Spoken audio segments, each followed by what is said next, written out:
Class 11th accountancy का chapter number 4 जिसका नाम है process and bases of accounting. इस चैप्टर में हम पढ़ने वाले हैं कि अकाउंट्स जो है वो किस आधार पे बनाया गया है। जैसे कि अगर आप नया घर बनाना चाहते हैं तो उसके लिए पहले आपको एक अच्छी नींव डालनी पड़ती है। जब तक नींव अच्छी नहीं होगी घर अच्छा नहीं बनेगा, मजबूत नहीं बनेगा। वैसे ही अकाउंट्स को भी अगर आप अच्छे से करना चाहते हो तो आपको उसका बेस पता होना चाहिए, उसका आधार क्या है वो पता होना चाहिए। तो इसमें हम यही पढ़ने वाले हैं। तो जल्दी से वीडियो को लाइक कर दीजिए, चैनल को सब्सक्राइब कर दीजिए और बेल आइकन जरूर दबा दीजिएगा ताकि मेरी सारी वीडियोस की नोटिफिकेशन आपको मिलती रहे। और अगर वीडियो पसंद आए तो दोस्तों के साथ शेयर करना मत भूलिएगा। तो चलिए स्टार्ट करते हैं आज का टॉपिक। पहले फटाफट से आप इसका स्क्रीनशॉट ले लीजिए। यहाँ पर है प्रोसेस ऑफ अकाउंटिंग और वो है basis of accounting. Process of accounting का मतलब कि जो हम अकाउंट्स कर रहे हैं उसका एक प्रोसेस क्या है, यानी कहां से वो स्टार्ट होता है और कैसे धीरे धीरे डेवलप होकर वो लास्ट में हमें प्रॉफिट या लॉस बताता है। तो इसमें फर्स्ट स्टेप आता है आइडेंटिफिकेशन ऑफ ट्रांजैक्शन, यानी कि सबसे पहले हमें ये चेक करना है कि बिजनेस में जो भी ट्रांजैक्शन हो रही है वो रिकॉर्ड करने लायक है या नहीं। जैसा कि मैंने अपनी पिछली वीडियोस में आपको बताया है कि अकाउंट्स में हम सिर्फ वही चीजें नोट करते हैं जो ट्रांजैक्शन फाइनेंशियल नेचर की होती हैं।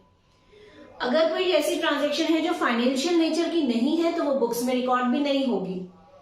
जैसे कि अगर आपने गुड्स खरीदे हैं 20,000 के तो आप उसे रिकॉर्ड करेंगे, ठीक है, क्योंकि उसकी वजह से गुड्स बिजनेस में आया है और कैश बिजनेस से गया है।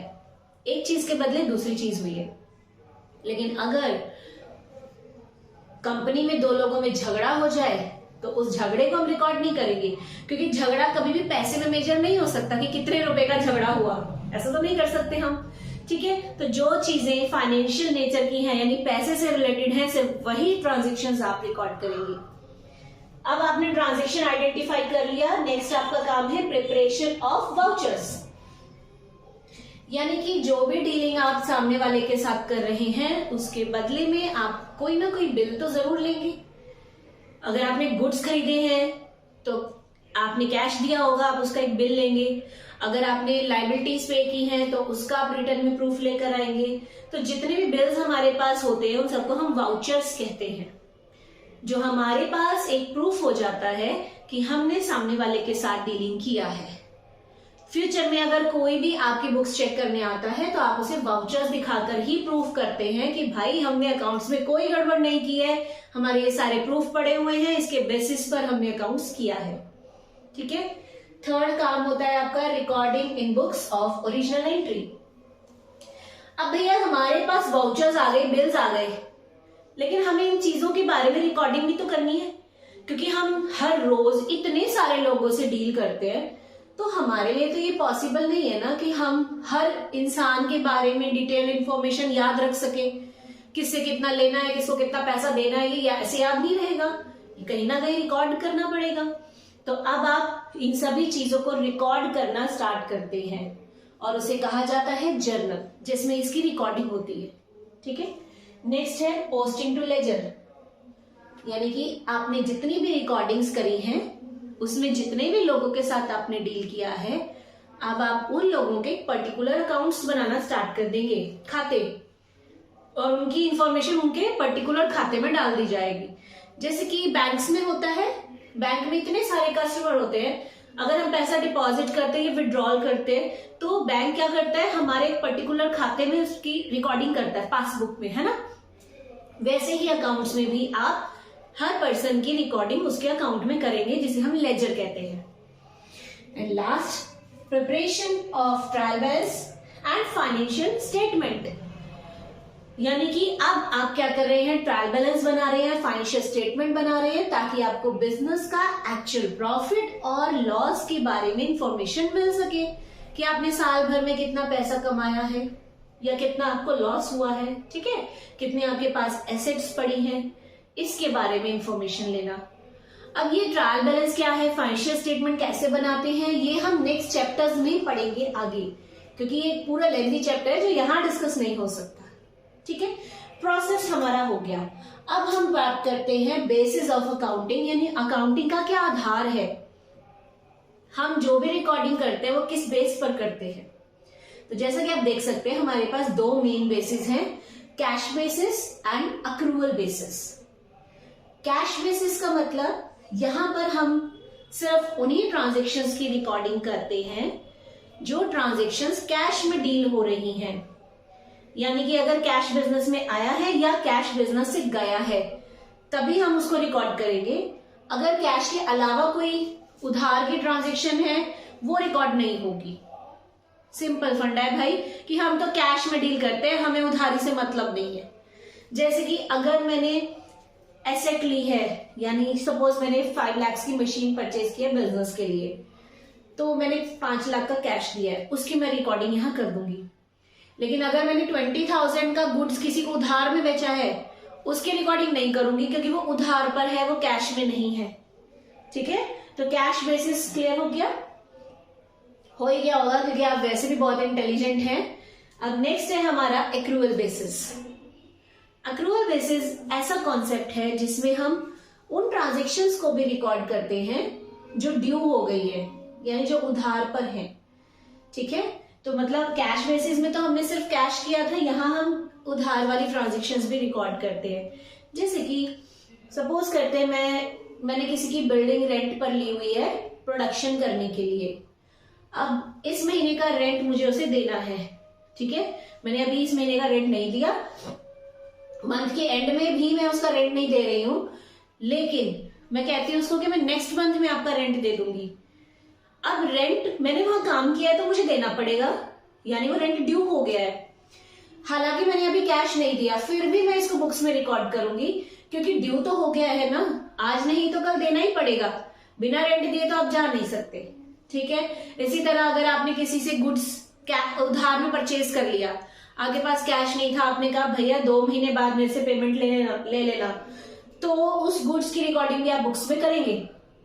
चाहे आपने कैश दिया है चाहे नहीं दिया है, रिकॉर्डिंग तो करेंगे। ठीक है, तो बात समझ आ गई। एक्रूवल बेसिस में हर ट्रांजेक्शन रिकॉर्ड होती है, कैश बेसिस में सिर्फ कैश की ट्रांजेक्शन रिकॉर्ड होती है। अब एक ये नया कॉन्सेप्ट भी आया है जो कुछ अकाउंटेंट्स यूज कर लेते हैं, जैसे हाइब्रिड या मिक्स्ड बेस ऑफ अकाउंटिंग भी कहते हैं। ठीक है, मिक्स्ड अकाउंटिंग। इसका मतलब है कि इन दोनों का कॉम्बिनेशन हो जाता है, यानी कुछ ट्रांजेक्शन्स जो कैश वाली है वो रिकॉर्ड की जाएगी, कुछ ऐसी ट्रांजेक्शन्स हैं जो उधार वाली हैं वो भी रिकॉर्ड की जाएंगी। अब आप कहेंगे ऐसा कैसे? तो भैया ऐसा इसलिए कि ये ज्यादातर प्रोफेशनल्स यूज करते हैं, जैसे डॉक्टर हो गए, लॉयर्स हो गए। ठीक है, जो प्रोफेशन में होते हैं वो लोग इसको यूज करते हैं। इनका एक बेसिक फंडा होता है कि हमें जितनी भी इनकम्स हो रही हैं उनको तो हम कैश में रिकॉर्ड करेंगे, यानी कैश बेसिस। मतलब जितना भी इनकम मेरे पास आ रहा है कैश में वो सारा मैं रिकॉर्ड करूंगी। ठीक है, अगर कोई इनकम मेरी ड्यू हो रही है, ड्यू होने का मतलब कि आज नहीं तो कल मिलने वाली है, अभी मिली नहीं है, वो इनकम रिकॉर्ड नहीं होगी। भैया इनकम की रिकॉर्डिंग तो सिर्फ कैश बेसिस पे ही करेंगे हम। ठीक है, और अपने एक्सपेंसेस को वो क्या करते हैं, एक्सपेंसेस को वो अक्रूवल बेसिस पर रिकॉर्ड करते हैं। अक्रूवल बेसिस का मतलब कि अगर उनका खर्चा ड्यू हो गया है, यानी उन्हें पता है कि फ्यूचर में ये खर्चा करना ही पड़ेगा, तो उसको वो बुक्स में रिकॉर्ड करेंगे। चाहे उन्होंने एक्सपेंस दिया है चाहे देने वाले हैं, वो तो रिकॉर्ड होगा। ठीक है, तो ये कॉम्बिनेशन हो गया ना दोनों का। अब ऐसा क्यों करते हैं वो कि इनकम्स तो वो सिर्फ कैश में दिखा रहे हैं और एक्सपेंसेस को वो उधार वाले भी दिखा रहे हैं। ऐसा इसीलिए किया जाता है ताकि जब लास्ट में उनका बैलेंस शीट बने तो उन्हें पता हो कि हमने फ्यूचर में कितने एक्सपेंसेस और करने हैं। मतलब जो हमने कर दिया वो तो कर ही दिया, लेकिन जो एक्रूवल वाला है यानी अभी और करने बाकी हैं वो कौन से खर्चे हैं, एक्चुअल एक्सपेंसेस उन्हें पता होने चाहिए। वरना क्या होगा कि इनकम ज्यादा दिखाई जाएगी, एक्सपेंसेस कम हो जाएंगे और फिर गवर्नमेंट उन पर टैक्स लगा देगी। तो अपने टैक्स से बचने के लिए ऐसा करते हैं। तो हमारा प्रोसेस और बेसिस तो हो गया। अब एक और इम्पोर्टेंट क्वेश्चन है कि इन दोनों के बीच में डिफरेंस क्या है, यानी कैश बेसिस और एक्रूवल बेसिस में क्या डिफरेंस है। चलिए वो भी डिस्कस कर लेते हैं जल्दी से। वैसे तो आप डिफरेंस आप इजीली बना पाएंगे क्योंकि आपको अगर मीनिंग क्लियर हो गया तो डिफरेंसेस आप बना सकते हैं। मुझे पता है आप इतने इंटेलिजेंट तो हैं कि डिफरेंसेस आप कर सकते हैं। तो चलिए फटाफट से करते हैं कॉन्सेप्ट। डिफरेंस में हमारे पास फर्स्ट पॉइंट है recording of cash and credit transaction, यानी कि कैश और क्रेडिट ट्रांजेक्शन को हम किस में रिकॉर्ड करते हैं? कैश बेसिस में हम क्रेडिट ट्रांजेक्शन्स को रिकॉर्ड नहीं करते, क्योंकि यहाँ पर सिर्फ वही चीजें रिकॉर्ड होती है जो कैश में होती हैं, ठीक है। बट एक्रूअल बेसिस में क्रेडिट ट्रांजेक्शन्स को रिकॉर्ड किया जाता है। Second, timing of recording of income. Cash basis में इनकम की रिकॉर्डिंग तभी हो जाती है जब वो हमें रिसीव्ड होता है कैश में। अगर कैश में इनकम मिली है तो रिकॉर्ड करेंगे, अगर नहीं मिली है तो रिकॉर्ड नहीं करेंगे। बट एक्रूअल बेसिस में ये रिसीव्ड इन कैश है चाहे नहीं है, दोनों ही सिचुएशंस में रिकॉर्ड होगा। यानी आज भी कैश मिल गया तो ठीक है रिकॉर्ड कर लो, या फ्यूचर में मिलने वाला है तब भी रिकॉर्ड करेंगे, ठीक है। Timing of recording of expenses. यहाँ पर एक्सपेंसेस की रिकॉर्डिंग तभी होगी अगर वो पेड इन कैश है, यानी आपने अगर कैश पे किया है तभी रिकॉर्ड करोगे, अदरवाइज नहीं। बट यहाँ पर ऐसा नहीं है, यहाँ पर कैश में पे कर दिया या आप अभी फ्यूचर में पे करने वाले हैं, दोनों ही कंडीशंस में रिकॉर्डिंग करेंगे। नेक्स्ट पॉइंट है लीगल पोजीशन, यानी कैश बेसिस और एक्रूअल बेसिस में दोनों में से कौन से बेस को हमारी कंपनीज एक्ट ने अप्रूवल दिया हुआ है। तो कैश बेसिस को अप्रूवल नहीं मिला क्योंकि यहाँ पर हम क्रेडिट ट्रांजेक्शन्स को रिकॉर्ड नहीं कर पा रहे, जिसकी वजह से हमें सही मायनों में अपना प्रॉफिट या लॉस नहीं पता लगता।